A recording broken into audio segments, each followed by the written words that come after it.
शुक्रवार सबको चढ़ता है फिल्म का बुखार। कौन सी फिल्म रिलीज हुई, कौन सी होगी और क्या हुआ लास्ट मेगा बजटेड फिल्म का, ये सब जानने के लिए सभी बेकरार रहते हैं। इसलिए मैं आज लेकर आई हूँ फिल्मी फीवर एक ब्रांड न्यू अवतार में। इस साल की the most talked about film सलाम इश्क को क्या ऑडियंसेस की सलामी मिली, ट्रैफिक सिग्नल को बॉक्स ऑफिस पर क्या ग्रीन सिग्नल मिला, और एक love with the royal guard का जादू क्या ऑडियंस को थिएटर्स तक खींच कर लाएगा। इन्हीं सब चीजों के बारे में होंगी इस एपिसोड में बात in a show that talks about films and more films.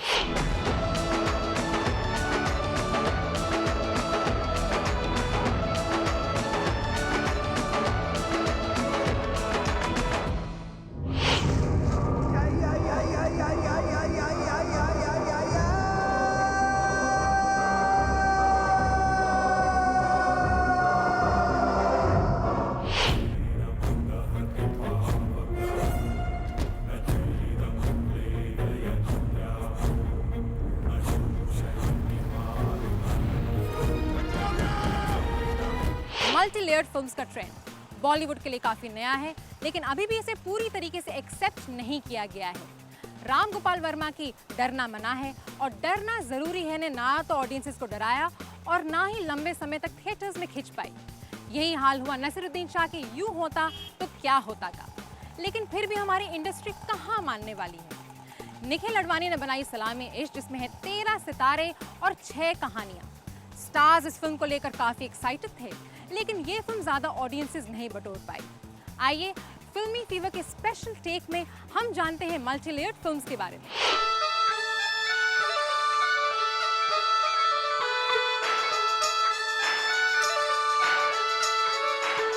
इतना बड़ा प्रोजेक्ट है, इसमें जितने आर्टिस्ट सब काम कर रहे हैं सबको एक दूसरे का साथ हो जाता है। It's a team film. It's a team film. I think that's very special about the film, and that's something I stand up for. Happy anniversary. पर मैंने तुम्हारे लिए कुछ नहीं लिया। ओह, ये तो गड़बड़ हो गई। यही तो प्रॉब्लम है आप लोगों में, जहाँ रेत देखते हो आप लोग लेट जाते हो। आयशा ताकि जूही चावला की बहन है। जूही चावला अनिल कपूर से शादी का रिश्ता है उनका। अनिल कपूर एक इवेंट मैनेजर है जो प्रियंका का इवेंट लंदन में कर रहा है। प्रियंका का बॉयफ्रेंड सलमान खान है। कौन है ये कैरेक्टर, कहाँ से टपका है? लास्ट के 20-30 मिनट्स को छोड़ के दे डोंट मीट। हाँ, सब कनेक्टेड तो है ही। कहाँ से आता है, कहाँ पे जाता है, नोबडी नोज। तो सब कनेक्टेड है, किसी भी तरह से सब लोग का कनेक्शन है। सब लोग एक दूसरे से कहीं ना कहीं मिलते भी है। इस बार ऑडियंस थोड़ी सी कंफ्यूज हो जाएगी। अपनी लिमिट क्रॉस करने की कोशिश मत करो, समझे? आज जरूर करूँगा, छूंगा नहीं। It's interesting to see stories about relationships because we always have our own problems in relationships, and they're very similar.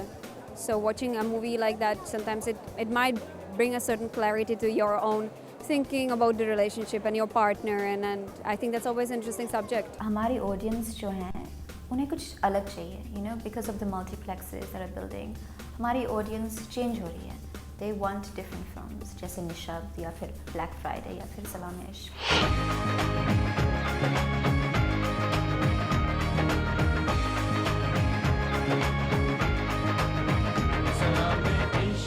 मधुर भंडारकर और रियलिटी ड्रामा बन गए हैं एक ही सिक्के के दो पहलू, क्योंकि वो हमेशा एक रियल थीम पर ही कहानी बनाते हैं। लेकिन कैसे आया उन्हें ट्रैफिक सिग्नल का आइडिया, कैसे फाइनलाइज हुई कास्ट, और क्या प्रॉब्लम्स आई फिल्म के दौरान? ऑल दिस ऑन फिल्मी फीवर।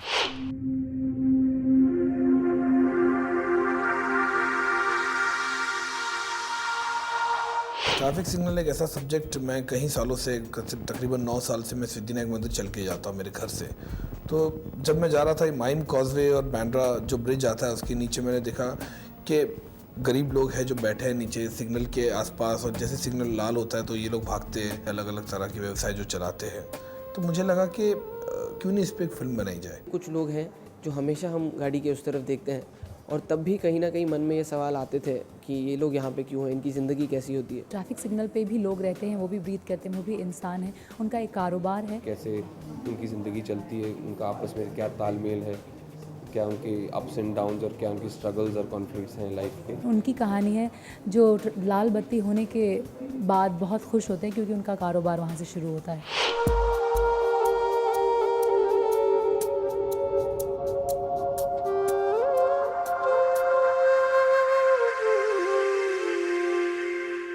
मिनट आदमी गाड़ी में वहाँ रुकता है और इन लोगों को एक भिखारी की तौर से देखता है, वो नज़रिया बदल के आप उन्हें एक एम्प्लॉय की तरह देखेंगे जो उस 2 मिनट में अपना व्यवसाय चलाते हैं वहाँ पे, कि उस 2 मिनट के लिए हम जो गाड़ी के अंदर हैं वो उनके लिए कस्टमर हैं और वो एक सेल्समैन है।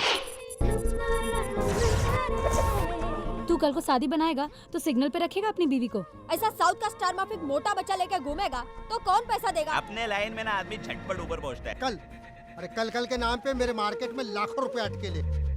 अगले हफ्ते रिलीज हो रही है एकलव्य।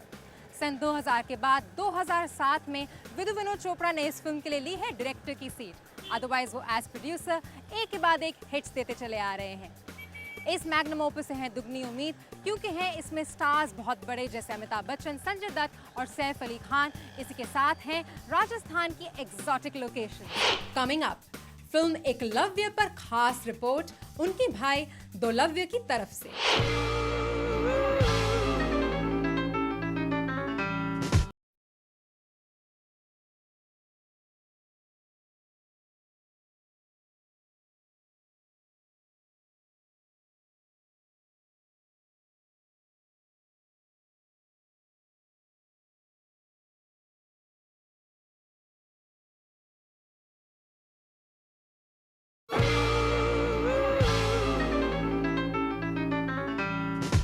सलाम में इश्क के फ्लॉप होने के कई कारण हैं।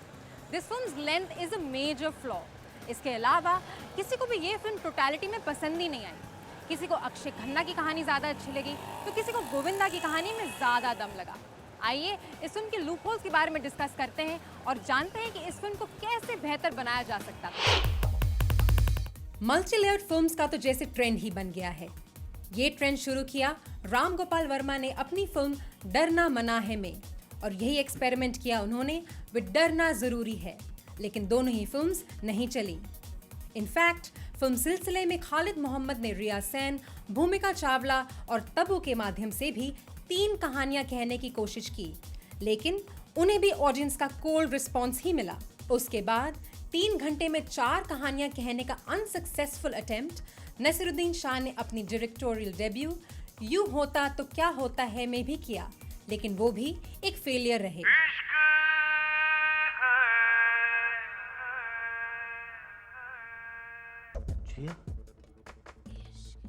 You know I love you, right? अब सलामेश की बारी आई। 12 स्ट्रॉन्ग फेसेस होने के बावजूद इस फिल्म को लोगों ने पसंद उतना नहीं किया जितना इससे उम्मीद थी। फिल्म में सभी की अपनी फेवरेट स्टोरी थी, लेकिन किसी ने भी फिल्म को टोटलिटी में पसंद नहीं किया। कौन क्या देखेगा? आज तक मन ने कुछ ना देखा। शायद इसका कारण एक साथ इतनी कहानियों को समझना था।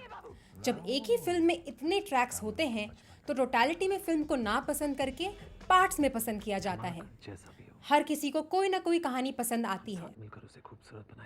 जैसे कईयों को अक्षय खन्ना की कहानी में दम लगा तो कईयों को गोविंदा की कहानी में, लेकिन कहीं ना कहीं हर कहानी अधूरी थी।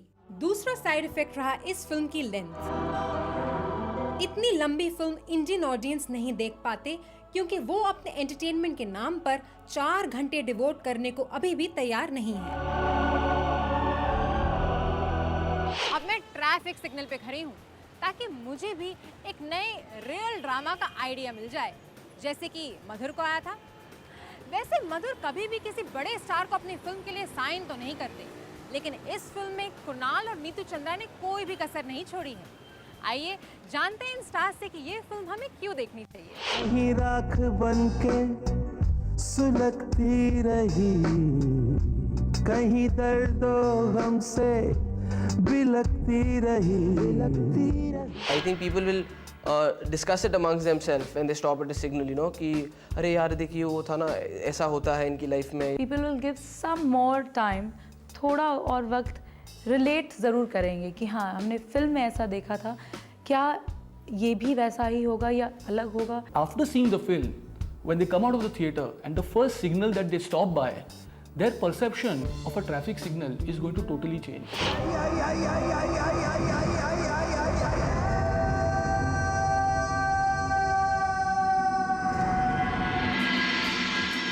मुझे एकलव्य के बारे में आप सबको बहुत कुछ बताना है, लेकिन एक साहब है जो मुझे बहुत ज़्यादा परेशान कर रहे हैं। और कह रहे हैं कि इसके बारे में उनसे ज़्यादा और कोई नहीं जानता।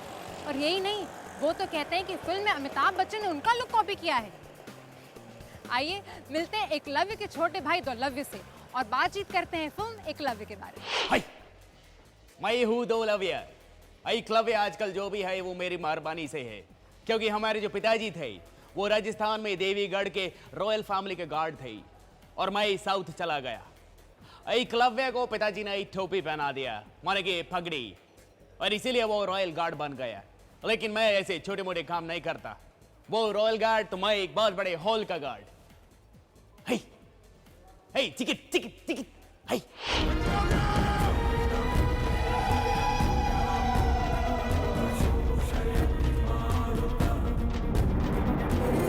लेकिन कहानी में थोड़ा ट्विस्ट था। एकलव्य के काम में जय की श्रॉफ पर बोमनेरा ने बहुत अड़चन डाला, बहुत षड्यंत्र किया।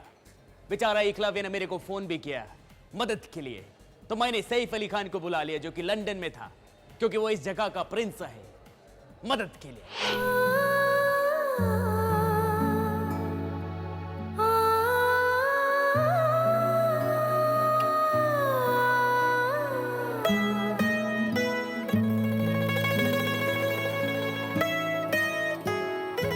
यह बेचारा जो सैफ अली खान था उसको वापस आना पड़ा। बेचारा लंदन का आदी हो चुका था, लेकिन मम्मी डियर चल बसी थी, वापस आना ही पड़ा।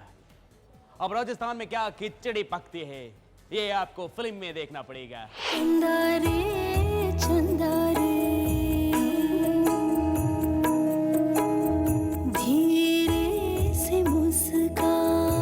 सलाम इश्क को मल्टीप्लेक्सेस में ठीक ठाक ओपनिंग मिली, लेकिन डिस्ट्रीब्यूटर्स ये सोचकर परेशान हैं कि 13 सितारों के होने के बावजूद कई जगह इस फिल्म ने पैसे रिकवर नहीं किए।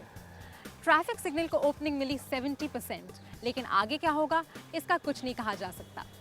एकलव्य द रॉयल गार्ड क्योंकि एक 100 मिनट फिल्म है, इसके चलने के चांसेस ज़्यादा हैं।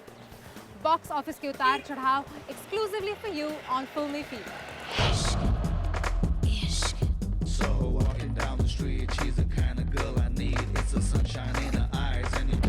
फिल्म बहुत लॉन्ग, बहुत लंबी लगती है। इस फिल्म की स्टारकास्ट, विशाल स्टारकास्ट और एक नामी डायरेक्टर को देखते हुए इस फिल्म की शुरुआत ऐतिहासिक होनी चाहिए थी, पर ऐसा नहीं हुआ। जो ढलान हुई है कलेक्शन में वो बहुत ही है।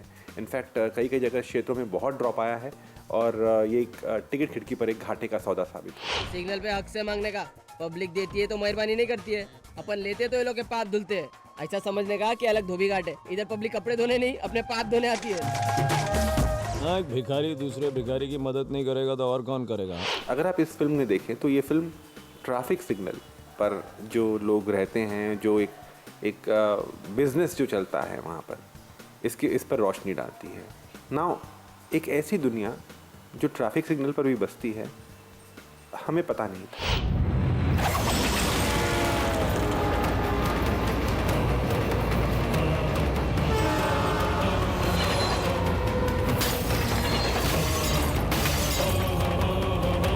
बहुत खुश हूँ अगर ये फिल्म सुपर हिट हो जाए, लेकिन जो नाच गाना देखना चाहते हैं, जो मुन्ना भाई जैसी फिल्म देखना चाहते हैं, संजय दत्त है इसलिए ये सोच कर आए, या सैफ अली खान को सोचकर हम तुम देखने आए, तो ये उस तरह की फिल्म नहीं है। कमिंग अप एक स्पेशल इंटरव्यू एकलव्य के साथ।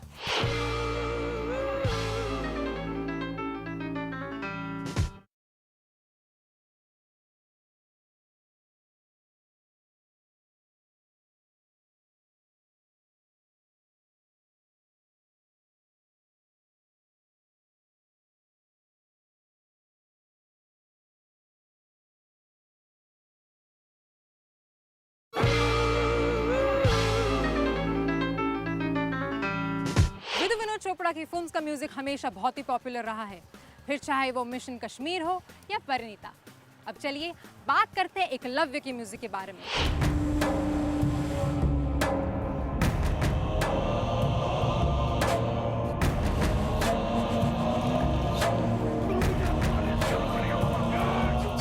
I think if we are artists, we start imagining ourselves in a situation where this music would be put in place. What if I was to do an emotional scene with this kind of a score running behind my back? Or how wonderful if I could dance to this as this score is playing. How wonderful.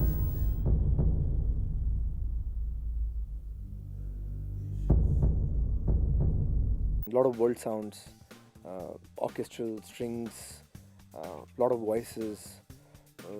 Rajasthan का कहानी है तो there is I didn't want to make it a very Rajasthani kind of stuff. चंदा रे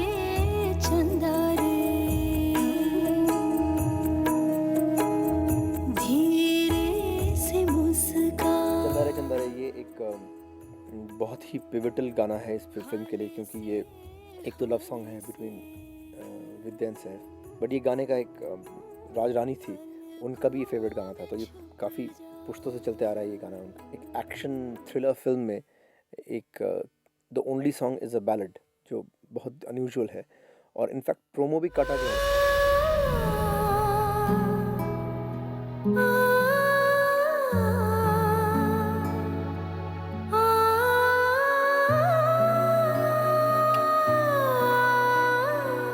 अब देखिए मैं ऐसे सिग्नल पे खड़ी हूँ, लेकिन ये बार बार आके मुझे डिस्टर्ब कर रहे हैं।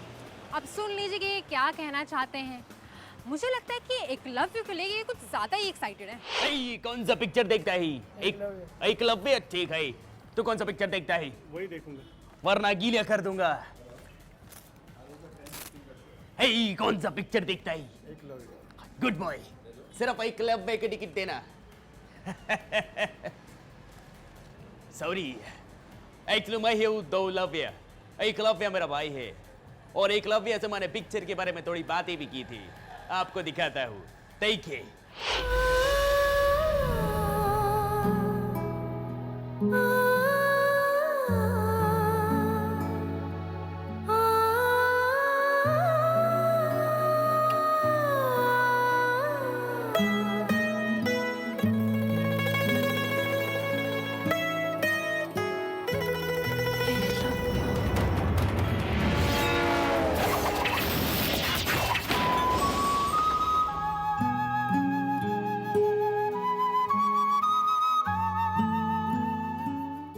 आप लोग एक लव्य देखिए, जरूर देखिए, मेरे लिए देखिए। एक लव या समझे क्या? वैसे ये पहली बार है कि मैंने राजस्थान में इतनी गर्मी में इतनी बड़ी फिल्म शूट की।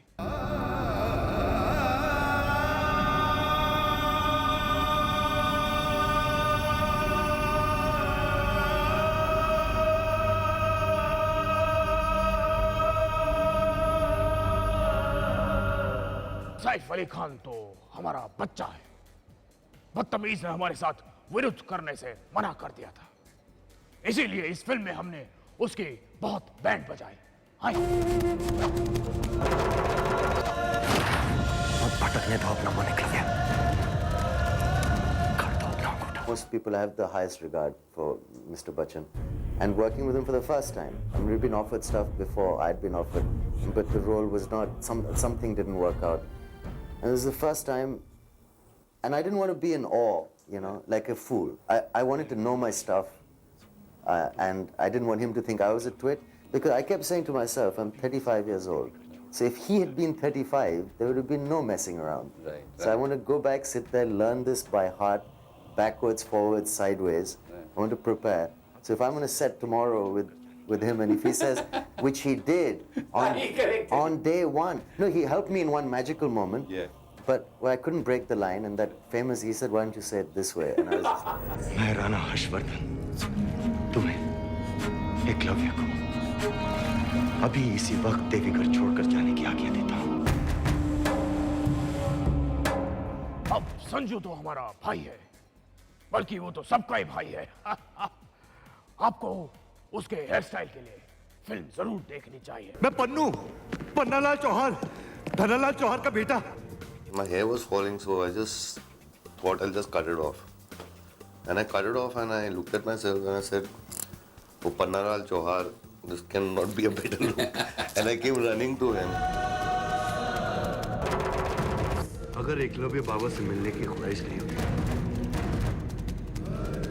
तो मैं इस किले पे मूर्ता भी। विद्या, अब उसके बारे में क्या कहें? वो लड़की आंखों से बातें करती ऐसे, इसीलिए हमने उसे डायलॉग भी कम दिए। हाँ।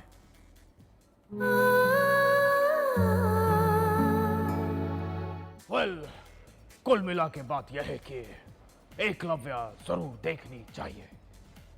एकलव्य बिकता है, अभी भी बिकता है।